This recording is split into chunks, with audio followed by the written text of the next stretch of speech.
Gentlemen, from this day forward, you will all refer to me by the name Betty.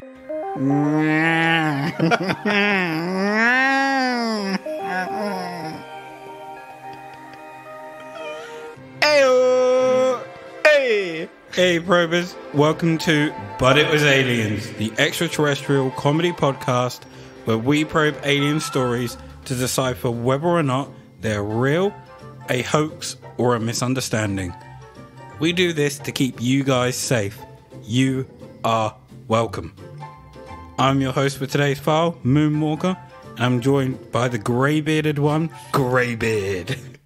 You're obsessed with Greybeard at this point. Utterly obsessed. You act like it's not your name. I'd call you Blackbeard, but that's already a pirate. I'll happily take his moniker. Black with one grey hair beard. I call him Jerry, and he is mine. Today we're going to look at the first widely publicised alien abduction in the United States. Have you heard of Zeta Reticuli incident? Pardon? Zeta Reticuli, that's a star system actually, isn't it? Ooh, my astrology background is coming to the forefront here. Indeed. Well played, sir. Well played. You may know it by another name, the Hill abduction. Vaguely familiar. Don't know the story very well, but I've certainly heard of it. Okay. Well, this is the story of the abduction of Barney and Betty Hill. I've just remembered why I know of the name. Is it because of the abduction of Barney and Betty Hill? No. And the fact that someone else also references them in his abduction? Yeah. It's when someone else wakes up wearing the dress. Excellent. Let's roll. So Betty and Barney Hill are a couple that were allegedly abducted in the 60s. Their story starts on the night of September 19th, 1961. The couple were driving home that night, coming back from their vacation in Niagara Falls and Montreal. Two places, lucky bastards. Betty claims that just south of Lancaster, New Hampshire, she witnessed a bright point of light in the sky, and that it moved from below the moon and the planet Jupiter up to the west of the moon, which is pretty amazing considering she knew the specific location of Jupiter and the moon at the time. So to me, there's a hint of astrological knowledge there. Are we related? As you said about Jupiter, that's exactly what I thought. I thought, she knows exactly where Jupiter and the moon are. It's like you're my inner monologue. Why do you want to suck a dick right now? And why are you looking at me? What? That came out well wrong. Should have been, why do I want to suck a dick right now? My inner monologue is questioning why you want to suck a dick. Amazing. This makes me happy.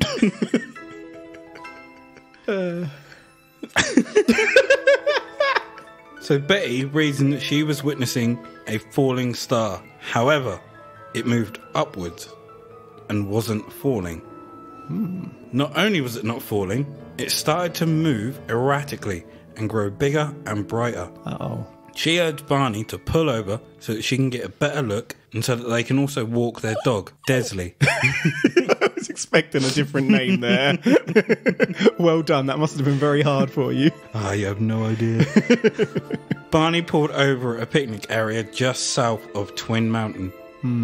Betty was looking for her binoculars and described an odd-shaped craft with flashing multiple-coloured lights travelling across the face of the moon. While Betty thought that she was witnessing a UFO, Barney, however, had a look and believed it was a plane. So our boy Barney is thinking logically. Oh boy. Of sound, body and mind. However, he quickly changed his mind because the aeroplane, without turning, rapidly descended in their direction. It was in this moment that Barney knew it wasn't a plane.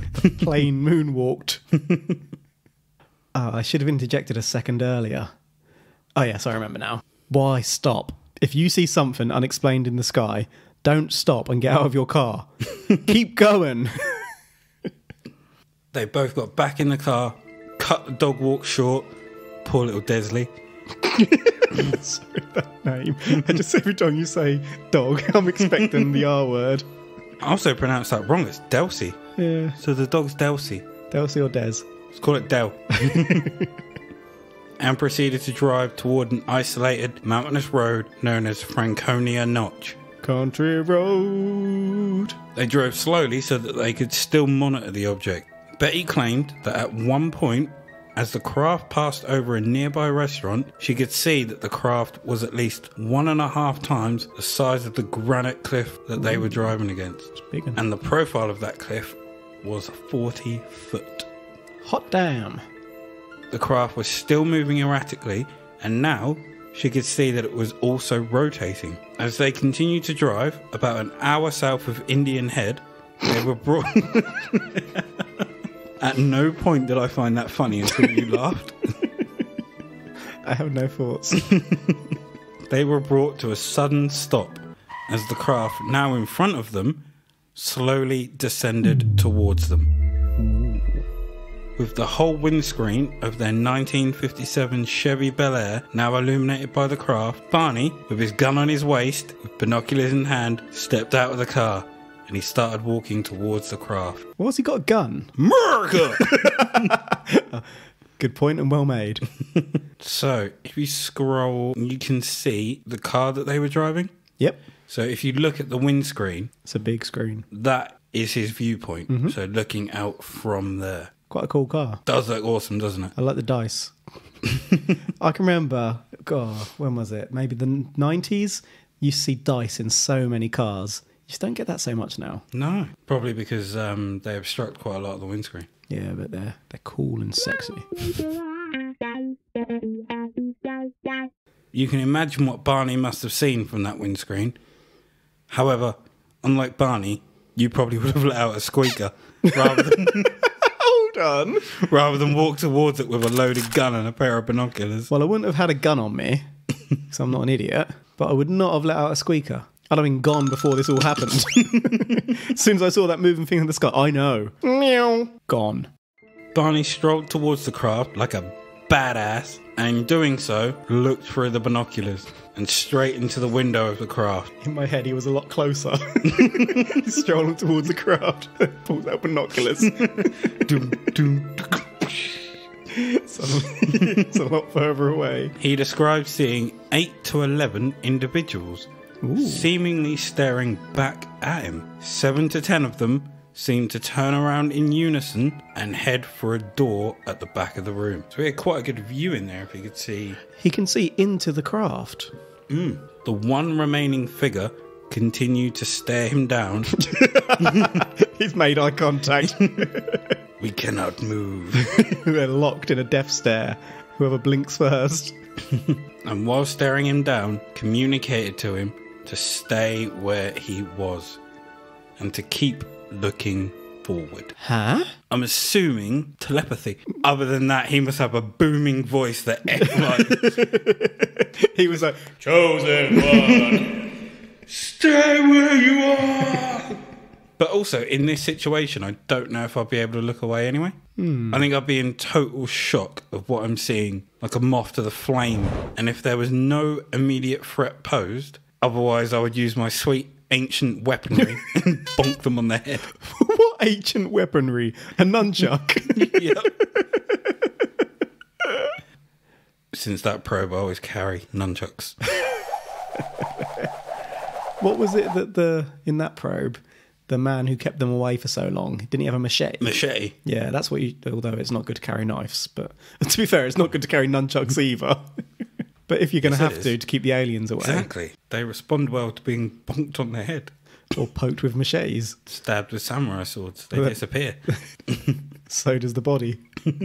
As the craft started to descend closer to Barney, bat wing-like fins began to protrude from the craft, and a long structure lowered from the bottom of the craft. This was roughly 50 to 80 feet away at this point. Fight or flight kicked in. Barney ripped the binoculars from his eyes and scarpered back to the car. Good choice. He told Betty that they were going to be captured and told her to keep an eye on the craft as he floored it.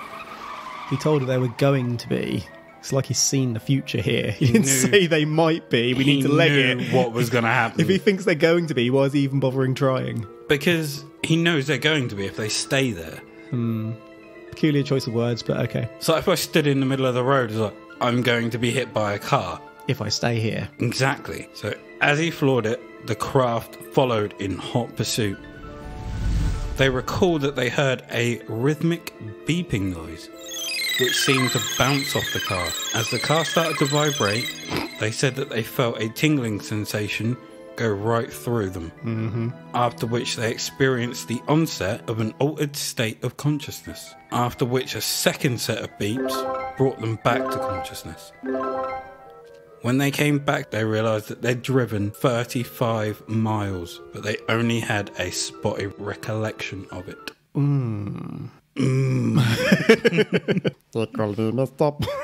Bombastic, semi-fantastic. Romantic. You know I can't resist. Stop it. Oh, Carolina. Carla. Intriguing. Loss of consciousness. How long for? 35 miles. So that could be anywhere from 20 minutes to an hour. Depends how fast you're going. Yeah, well, if the speed limit's 30 miles an hour, then it could be an hour. But That's a low speed limit. well, where were they driving? Back roads, I reckon. Oh, it does say, but I don't know what those roads are like. I don't know their speed limits. Exactly. But regardless, we're talking not a couple of minutes, are we? We're talking a little bit longer. If we were to drive, what are our... Was that your neck? Yeah. My head just fell off. If we're driving B roads, we're driving, what, 40 to 50? Yeah, usually. So, yeah, you're probably looking like an hour or so. Or a bit more than that. So I'm wondering what their first reaction was, but I'm assuming we'll get to that. Beeping noise. So I heard the beep before and then after coming back out. Could it be like, you know, the Men in Black have their little flashy things? Beep. Yeah. Theirs don't really make a beep, though, does it? It's More a... Well, a flash isn't a sound, is it? So It's true. I really need to watch Men in Black again. I've got First them all recorded. Win. I thought that the other week. So they got home around dawn, but had some odd sensations and impulses they couldn't explain. Betty insisted that their luggage be kept near the back door rather than in the main part of the house. What the hell? Why?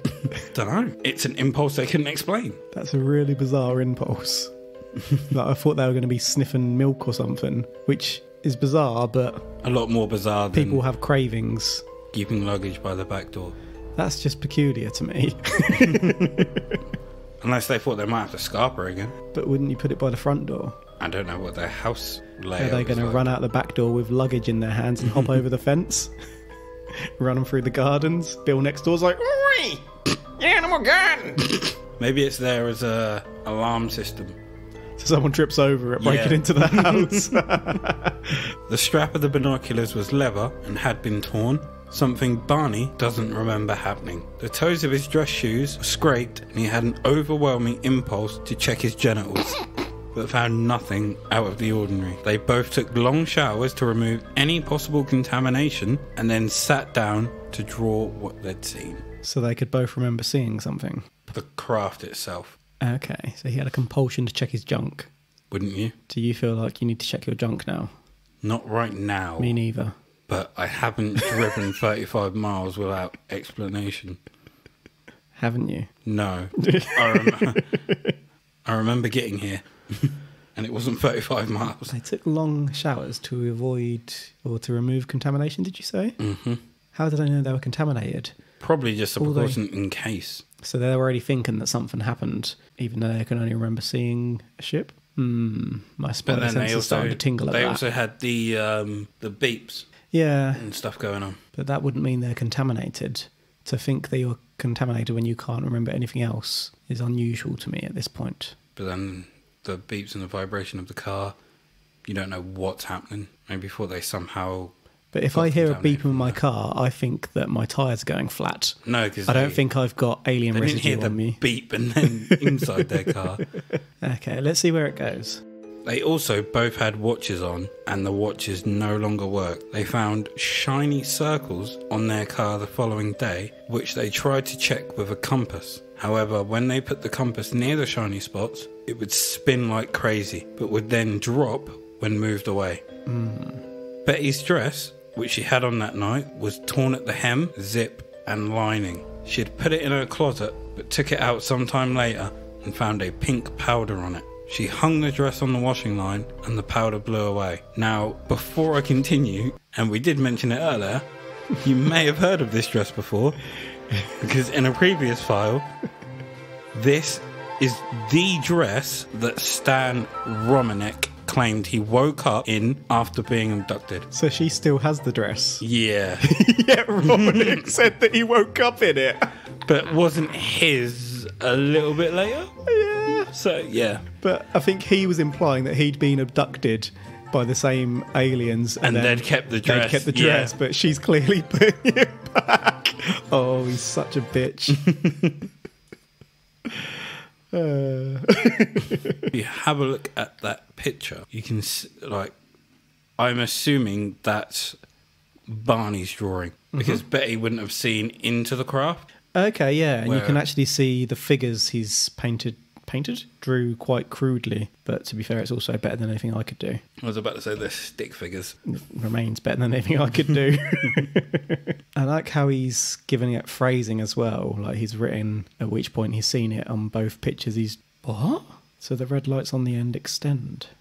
So he's basically drawn a dish-like shape with windows and figures in the windows with two red lights on either side. Then he's drawn a second one with the red lights extended out. Those would be the bat-like.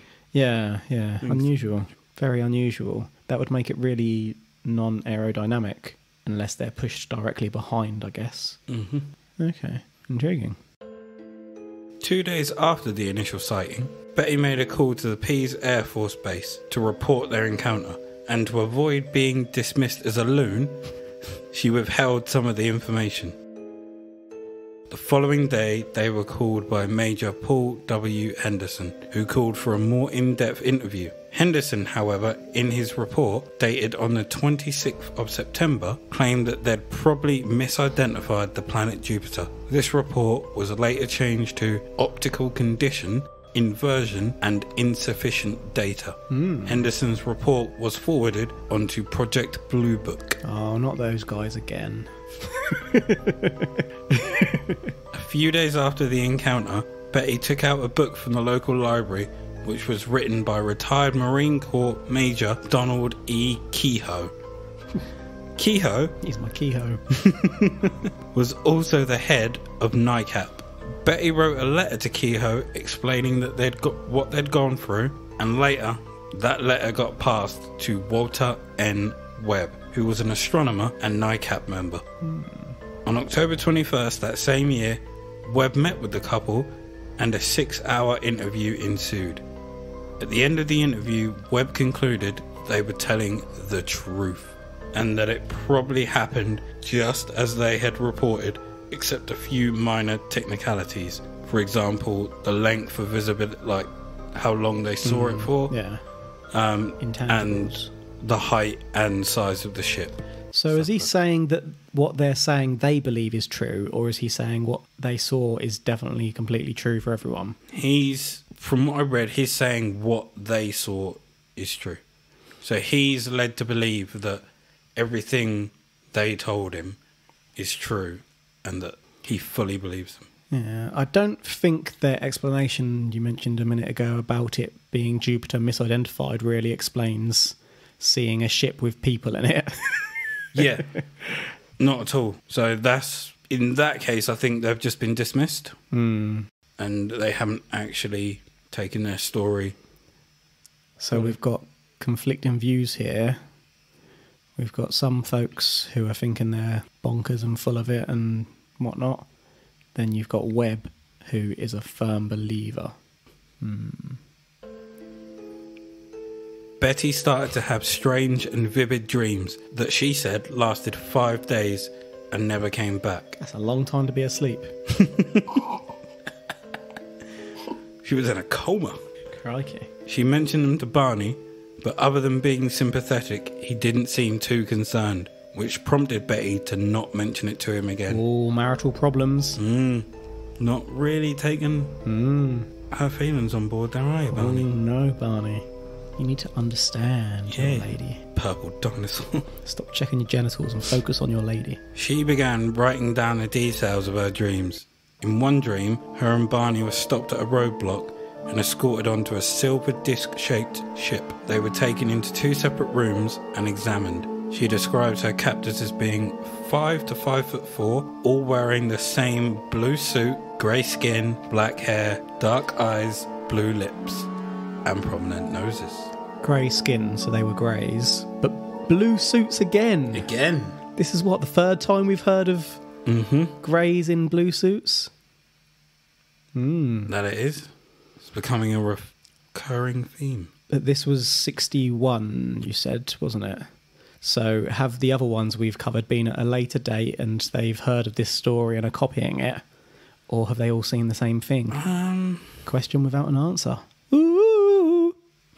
I think the other Betty was a few years later. Late 60s, early 70s. And when was Sex Painter? Huggins. Oh, all for his life. Yeah, but when was he born? Oh, like, God, when did that 50s, start? wasn't it? No, he would have been 60s, wouldn't he? But when he was 8 years old, that's all I can remember at this so point. 60s. So, once the examination had concluded, Betty spoke with the one she called Leader, and he gave her a book which had a lot of strange symbols inside it. She was told that she could keep it, but as her and Barney were being escorted off the ship, an argument broke out between the captors, and she was asked to return the book. Why is it always when the evidence is right there, suddenly something happens and it's taken away? Just out of reach. How convenient. I was feeling quite on board, but then you've got me back suspicious again. My spider senses tingling once more. Seesaw! My dingle tingle. A few years later, they decided to try hypnotherapy. As you do. In Barney's recollection, during multiple sessions, he was told to close his eyes and also kept referring to a pair of eyes that he just couldn't shake. It's as if they were always there, staring. And at one point, he also states that the eyes weren't attached to a body and they felt like they were pushing into his, which would be quite freaky. Yeah. While being examined, a cup was placed over his genitals, and although he didn't orgasm, he's sure they took a sperm sample. A blue tube was also placed up his anus and quickly withdrawn. #pro. When being communicated with, he says it seemed more like thought transference, as he never saw their mouths move. That's consistent with the communication you mentioned earlier on. And also why he felt the urge to go and check his genitals. Because he'd spaffed without spaffing. He was compelled. What a disappointment that would be. Well, if you're going to get it, get it. Do it properly. Put the tube up his bum. No. Brushing swiftly past that bit. Betty's sessions were quite similar to her dreams, however, but there were a few differences. For example, the inside of the ship looked different, as did the description of her captors. During one session, Betty started to become emotionally distressed, and tears started to stream down her face, so the session was cut short. She was encouraged to draw the star map that she described in her session. She also explains that the map she'd drawn had fewer stars than was actually on it, but these are the ones that stuck out to her. She was also told that the solid lines were trade routes and the dashed lines are less travelled stars. It's getting a bit Star Warsy, this, isn't it? Once upon a time, in a galaxy far, far away. It took a few years, but astronomers studied the map and found it was very similar to the double star system of Zeta Reticuli. which is where this case gets its name. But she must have been quite clued up to begin with to know about Jupiter and the moon, so she might have already had this knowledge. She did have some astrological knowledge, yes. So when you said that her memories were they different to what she dreamed, or were they different to Barney's memories? Bit of both. You'd expect them to be more similar, considering they had a shared experience until they were separated into different rooms. But it's where the separation comes in that the differences come in. Did the individuals look the same? Barney doesn't describe them. Okay, he was clearly facing the wall, getting probed. Put your hands up against the wall, don't turn around. But she was able to draw this. Mm-hmm. And if she had, slight knowledge of astronomy, why did it take years for astronomers to figure that out? Because they probably didn't pay much attention to it, thinking it was bullshit. Meanwhile, I'd just like to add, going back to our little bitch Romanek, that he was able to draw out a massive equation through memory. Yeah, but people knew what that was. It didn't take people years to realise what that was. Okay, I'm sceptical, but intrigued. Benjamin Simon, the conductor of the sessions, speculated that Barney's recollection was possibly a fantasy inspired by Betty's dreams. Barney didn't agree, but was now ready to accept that they'd been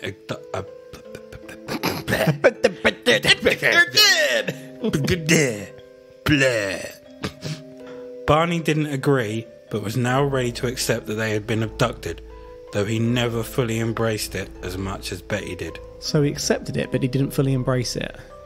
Whereas I think I think because obviously he had been raped, it's so very real now. He just wanted to forget. That's it horrid. happened. Yeah. I don't want to relive it. I can understand that. Whereas for some reason with Betty it was different. I don't think she was treated the same way. So she obviously is different for her. Okay. So after this, the Hills went back to their regular lives. They were happy to discuss the events with friends and family, but they never went out to get publicity, which is one thing we're wary of in cases like this. Yep. This is a very well publicised case though, isn't it? 2 publications came from this. Interrupted Journey by John G. Fuller, which went on to sell millions, and also Captured, the Betty and Barney Hill UFO Experience by Kathleen Marden, who is the niece of Betty Hill. Although I'm unsure if the Hills even got a penny from any of these. Okay. Psychiatrists later suggest that this was a hallucination brought on by the stress of being an interracial couple in the 60s, but this was shut down by the Hills as they were very happy and had no pushback or problems from friends or family. I forgot it was that kind of time period. Unfortunately so. Yeah, the world has changed a lot. Not quite enough though. Definitely not enough. A blogger by the name of Brian Dunning notes that the hypnotherapy sessions take place 2 years after the event, which gives time for them to get their stories straight, and that there's no concrete evidence to support their claims.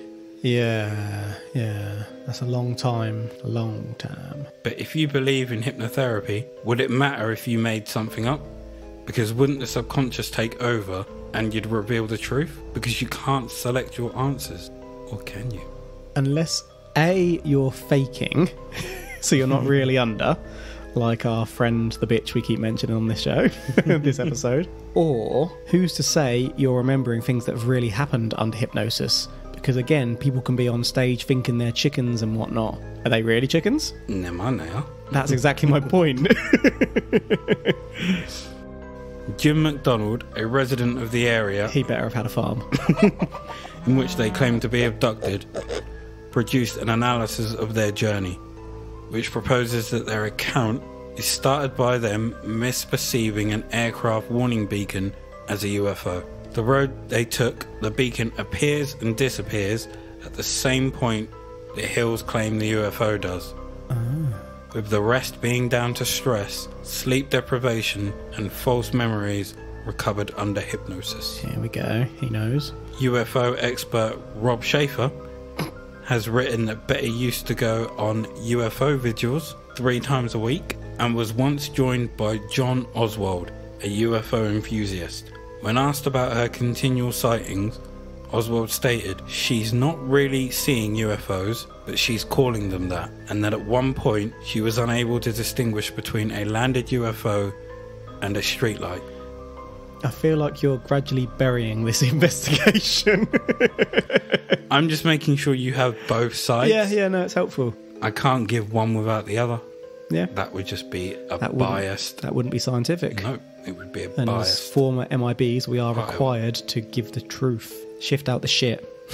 Schaefer was also present at a UFO conference in New York in 1980 when Betty presented some of the photos of UFOs she had taken. The pictures were of UFOs chasing her car and coming in close. However, each picture was blurry and out of focus. Not only that, but she took up twice the allotted time she was given and was jeered off stage by those in attendance. Ooh. What had first been very sympathetic, it was now this moment that removed any credibility she had within the UFO community from leaders and top activists. Interesting. And in 1995, Betty self-published a book What? called A Common Sense Approach to UFOs. She didn't want publicity. She's published a book. Self-published. Which has stories of seeing entire squadrons of UFOs in flight.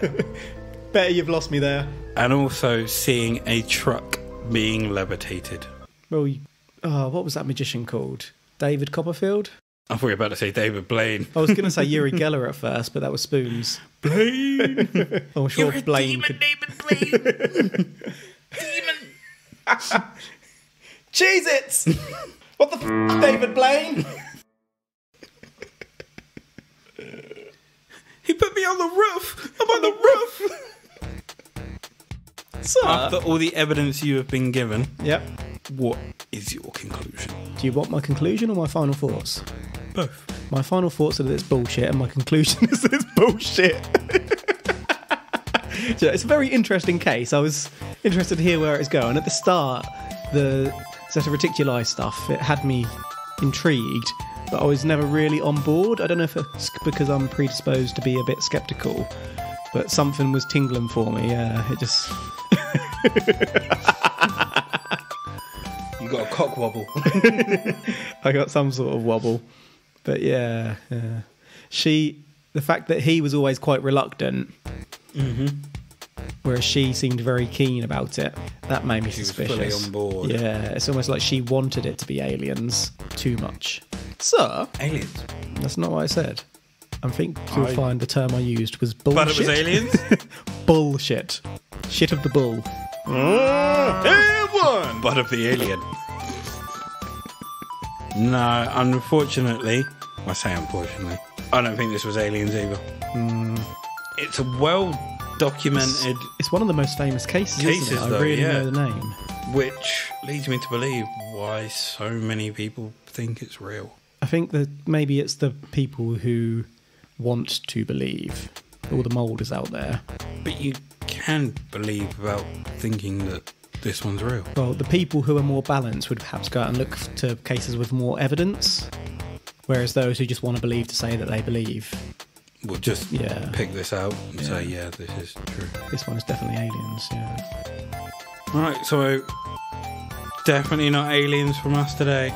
Unfortunately not. I wish it was, because if this one was a yes and that dress went missing, that could change our lives. I mean, we wouldn't look at Romanik in any different way at all. No, he's not still at a little all. bitch. But it would be interesting. No. It had gone from 100% no to a 99.99999% no. And that would be interesting. All right, before we get to the socials, I'd like to shout out the Anxious and Afraid podcast. I've had some back and forth with them for the last couple of weeks. Wow. And I really like their show. They cover topics such as the paranormal and also Mulder files. Mulder files. Well, You said technically, you Mulder could so call them much. Mulder files, couldn't you?